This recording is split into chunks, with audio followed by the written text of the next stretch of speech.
Welcome to Microsoft Flight Simulator and a reopened and reimagined Horace Williams Airport in Chapel Hill, North Carolina.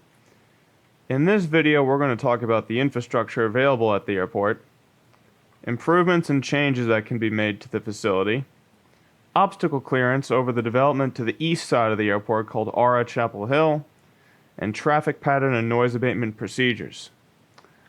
Now, a disclaimer when it comes to talking about the infrastructure at the airport, that all the buildings, especially the hangars, will need to be structurally inspected to make sure that they can still serve their purpose at the reopened airport. For the sake of this video, we're going to assume that all existing structures are still usable. Let's talk about the parking lot. Currently, we have a gravel parking lot that can hold approximately 25 to 30 cars and can be paved if so desired. Starting off to the southeast portion of the airport, we have a World War II era enclosed single-place T-hangar. This structure once housed a maintenance shop as well as flying club offices. Up against the trees we have 4 open T-hangars. Next to that we have the original 1941 metal hangar that can house several airplanes inside. And this structure could potentially be listed as a historic building in North Carolina, as it was around during the airport's tenure as a Navy training facility in World War II. Next to that, we have the main ramp area for transient aircraft. Adjacent to that, we have 2 fuel pumps, one for Jet A and the other for 100 low-lead gasoline. Next to the parking lot, we have this Carolina Blue administration building. It consists of a bench for people to come and just watch the airplanes come and go, a lounge area for people to take a break between their flights, the office for the airport manager, and an office for the line guys who observe and manage airport operations. Next to that, we have a trailer structure that can be used for offices. This is where the UNC Air Operations had their offices for several years. Between those buildings, we have the airport beacon light that can be used for night and IFR operations. Besides that, we have a medium-sized open hangar for 2 airplanes. And besides that, we have a large hangar here that once housed UNC Air Operations and can host UNC Air Operations again, as proven by the fact that TBM aircraft fit in this hangar, which is the aircraft that they fly currently. This structure consists of a lounge area, a storage facility, a shower, as well as the space for the aircraft. This would be a much more convenient facility for UNC Air Operations, their clients, the doctors that they transport, especially in the case that their current lease at RDU does not get extended. In its current state, the airport has 24 tie-down spots for transient aircraft and for tenants who don't want to pay for a hangar. However, for those who do want to pay for a hangar, here's where some of the changes come into play. In this rendering, you can see we've added 4 medium-sized hangars. These hangars would not only increase the airport's value and increase the airport's revenue, they would pay for themselves almost instantly. When the airport closed in 2018, there was a waiting list of over 30 pilots. Hangar space is currently extremely limited at surrounding airports, and this would be an incredibly convenient place for a person who wants to base their aircraft at a general aviation airport in the Research Triangle area. These hangars also represent a compromise between 2 plans at this property. The first being reopen the airport, and the second to be install a solar farm in the grassy area. In this rendering, you can see that we've installed solar panels on the roofs of the hangars. Not only will the reopened Horace Williams Airport be able to be marketed as a green airport, these solar panels can help power lights, fans, power outlets inside of the hangars. Last piece of infrastructure to talk about is the weather station, which was located out in this vicinity here. That could be easily reinstalled in the location that it was, and the hangars don't provide any risk of deflecting wind towards the weather station to produce an inaccurate result. Let's talk about the runway. The runway, when the airport closed, was 4,000 feet long. This taxiway entrance was the only way to get onto and off the runway. When the airport closed, the runway extended approximately 400 feet to the east. In this rendering, we have those 400 feet replaced with grass. Of that 4,000 feet, included a 700-foot displaced threshold due to the 100-foot tall trees on the other side of MLK Jr. Boulevard, which we will discuss in a bit. In this rendering, we've eliminated the displaced threshold, meaning that landing on runway 27, you gain 300 feet of landing distance. Landing on runway 9, you lose 400 feet of landing distance. In this rendering, the new runway length is 3,600 feet. We chose that number for several reasons. 1, it helps reduce repaving costs by 10%. 2, it's in line with other university airports, like the University of Michigan Airport in Ann Arbor, which has a 3,500-foot runway. Third, this is a compromise with nearby residents.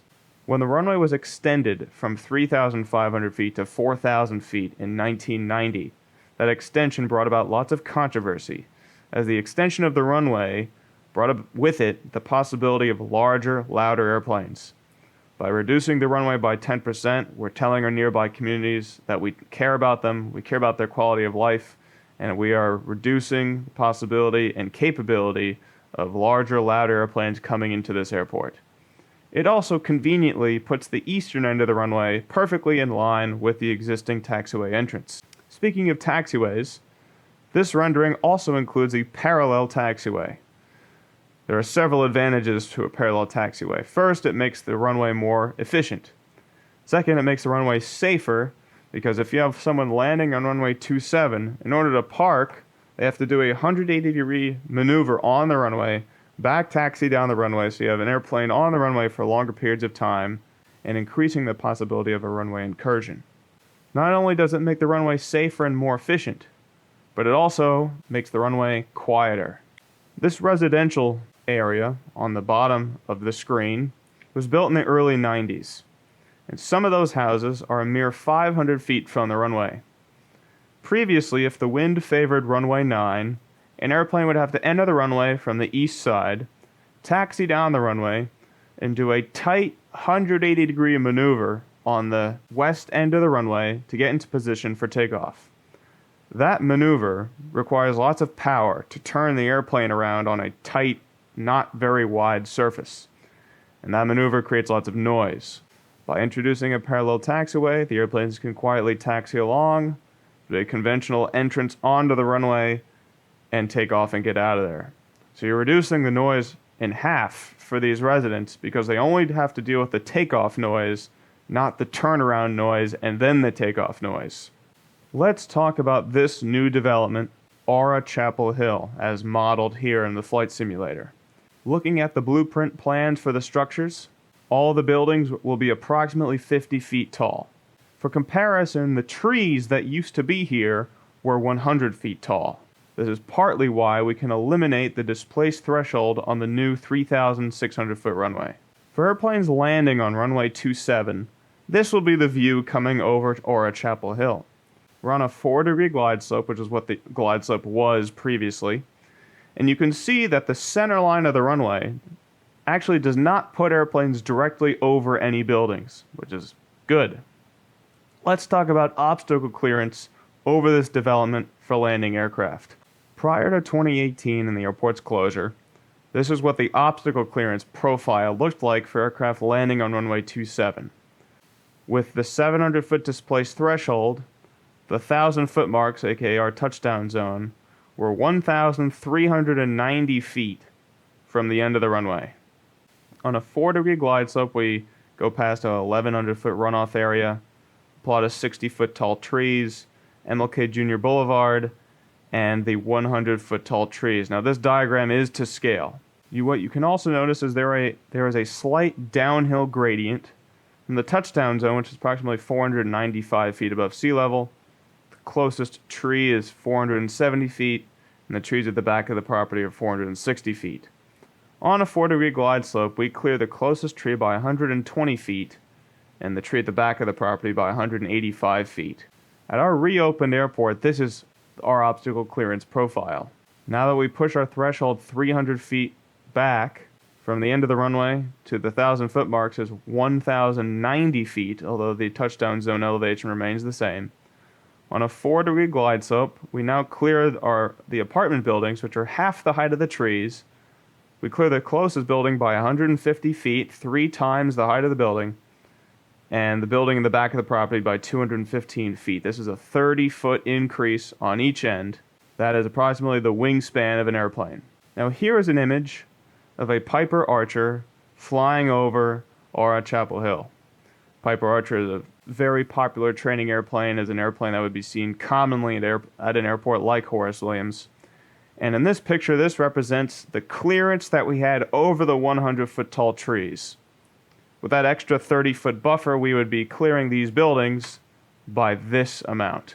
This is what it would look like on a 4-degree glide slope. And again, it may not look like it in the picture, but we are clearing those buildings by 3 times the height of the building, and we're not even directly over a building. We're coming straight over that parking area, that little clearing between the buildings.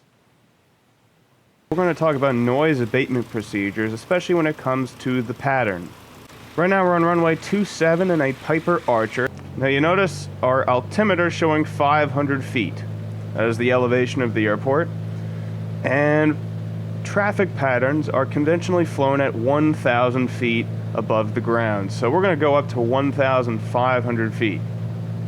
There's 60 knots. We're going to rotate. Let the airplane accelerate to 80 knots, which is approximately our best rate of climb speed.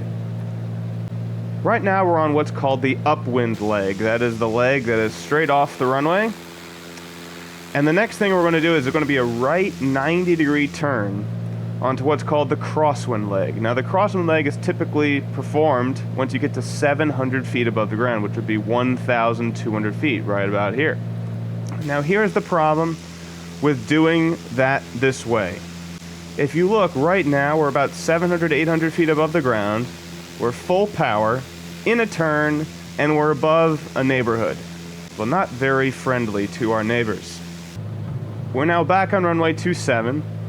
And let's try a modified departure procedure. So we're going to do the same exact thing we did, runway 27, accelerating to 60 knots. 60 knots, come off the ground, let the airplane accelerate to 80. Now what we're going to do this time is, instead of turning crosswind at 700 feet above the ground, or 1,200 feet indicated, we're going to continue this upwind leg until pattern altitude. Till 1,500 feet. What that does is it takes us away from the neighborhood, and it allows us to reduce the power and get higher before flying over that neighborhood. See, here is 1,200 feet. If we turned now, that turn would put us over this neighborhood. See, now we've leveled off at 1,500 feet. We're reducing the power, and you can see now that we're turning way out here, there's more fields. The density is less, and while ultimately we are flying over some houses, we're 300 feet higher than we would be otherwise, and we've reduced the power drastically than we would be otherwise. That's what I suggest on the 2.7 end for noise optimization. Now let's talk about the departure procedure off runway 9. The biggest obstacle when it comes to noise abatement is the development across the street on the departure end called Aura Chapel Hill. And clearly, it is our responsibility as pilots to make sure that we mitigate noise for those neighbors. Here would be a typical departure off runway 9. Rotate, we'll let the airplane accelerate to 80 knots for our climb out speed. And we're going to maintain a conventional upwind straight off the runway. Now, as we cross the street, you will see this is clearly a problem because we are directly over the development, full power, and we're overflying at about 900 feet, 400 feet off the ground, full power, and clearly that is not a very friendly maneuver. So we need to find an alternate solution. So we'll try this again off runway 9. But this time, what we're going to do is, when we get to 600 feet, 100 feet off the ground, we're going to do a right turn to a heading of 110 degrees. It's a 20-degree right turn. I've tested this with multiple different types of aircraft. We have the obstacle clearance for this. By the time you get to the trees, you'll be well above that. There's the 600 feet. We're going to begin the right turn. And what you see is that it clearly has us flying away from the development, away from the residential areas to the north. And instead, we fly over the YMCA, which is not a residential area. We don't fly over Aura Chapel Hill at all. So that is the noise abatement procedure for runway 9, and I've tested it with 5 different types of airplanes, measuring the noise reduction from the Aura Chapel Hill development, and doing this will cause a noise reduction of 10 to 20%. We're back on runway 27 in a Piper Archer. Traditionally, the traffic pattern for both runways had put the downwind leg on the north side of the airport. In this video, we're going to explore other options. We're going to start off with the traditional right-hand traffic pattern for runway 27, and we're going to incorporate the noise abatement procedure that we came up with in the previous video. 60 knots, rotate.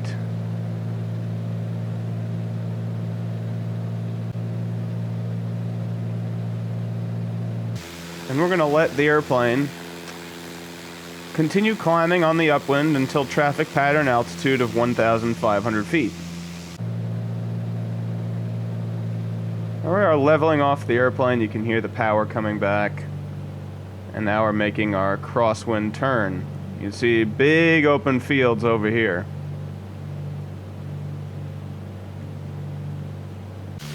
Level the wings for a second. Check for traffic in both directions, then we turn downwind. Again, we're turning crosswind to downwind over this big field. And our landmark out the nose is the high school. Now, as pilots, we generally like to gauge where the runway is in terms of looking down the wing, where the runway bisects the wing. Typically about 2/3 down the wing is a good, what we call sight picture. You can see right here that runway is pretty much exactly 2/3 down the wing, which makes that high school a good distance. In this vicinity, once we're past the high school, we're over the Carolina North Forest.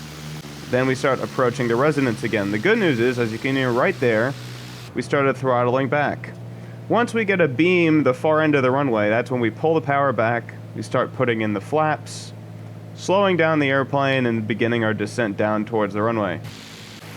In this quadrant, there are a fair amount of residents under this patch of trees. But again, we're at a much more reduced power setting, and our noise footprint would not be exaggerated very much in this area. Now we're turning what's called our base leg, which is parallel to the crosswind leg, putting down our flaps, slowing down the airplane. And now we're going to fly over Aura Chapel Hill. On our final leg, we're now at 70 knots. You can see those 2 lights to the right side of the runway. One is red, one is white. That means we're on the proper glide path down to the runway. In this case, it's a 4-degree glide slope, which puts us 150 feet above the closest building of Aura Chapel Hill. And we're coming in for a nice touchdown.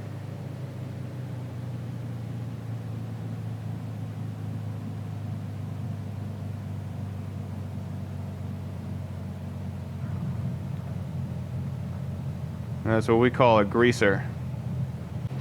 The next pattern we're going to demonstrate is the traditional left traffic pattern for runway 9, also incorporating the noise abatement procedure off of runway 9. Rotating at 60 knots, letting the airplane accelerate.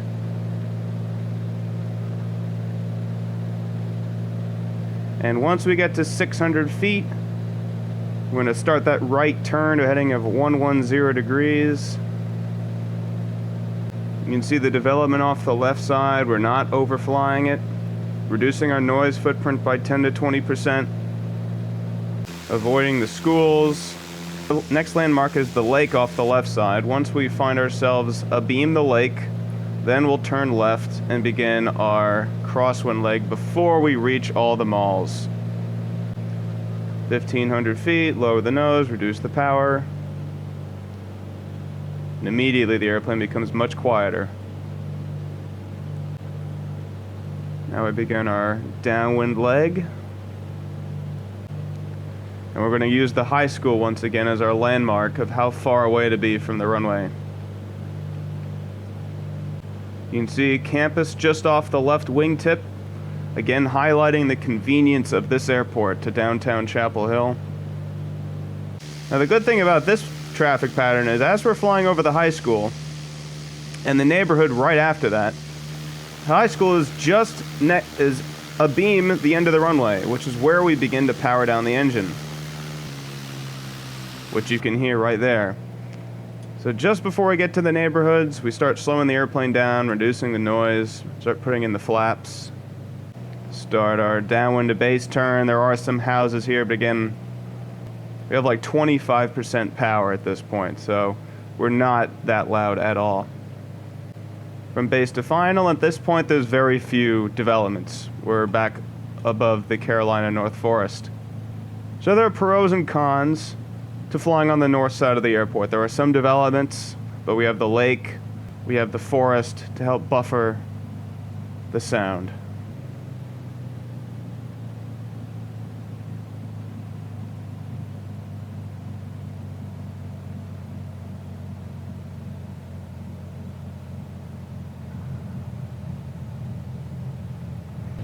Now we're going to try some unconventional traffic patterns that were not flown before in the airport's history.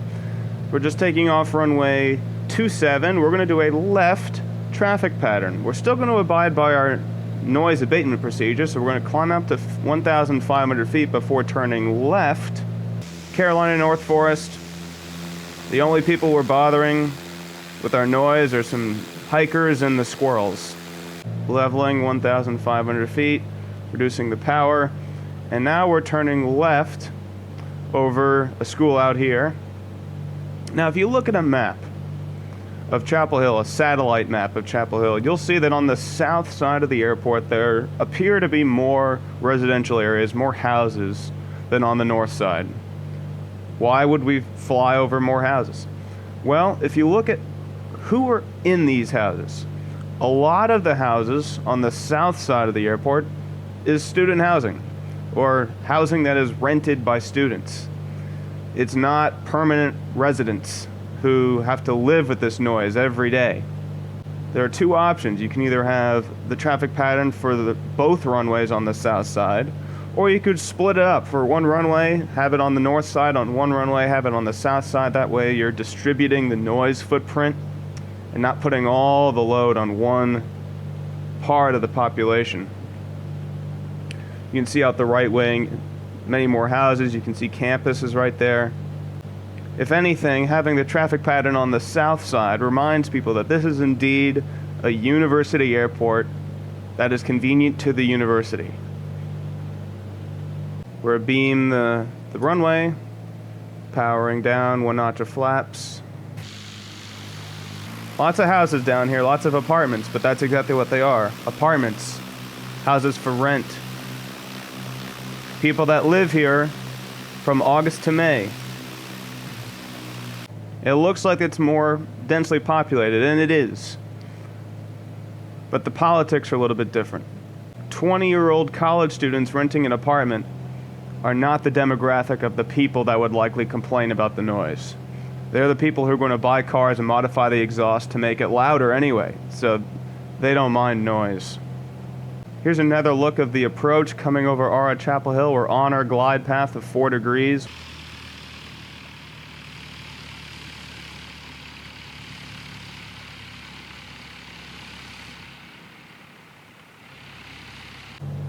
Lastly, we're going to try a right-hand traffic pattern for runway 9. Again, observing our noise abatement procedures.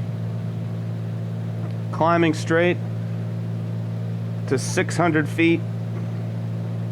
Upon reaching 600 feet, right turn to 110 degrees. Here comes the turn. And here's what this turn looks like from the roof of an Aura Chapel Hill building. Turning away from the development.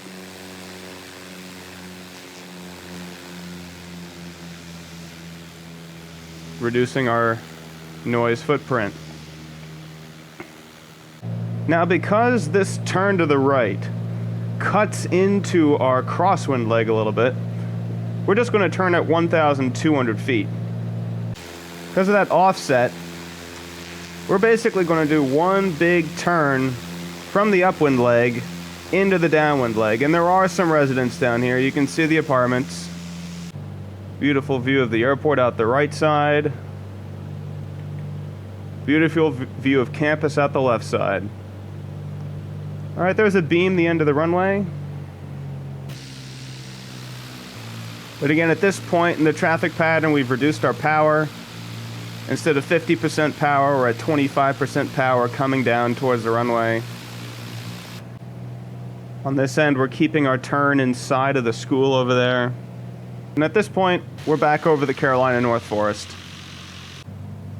Back on our 4-degree glide slope.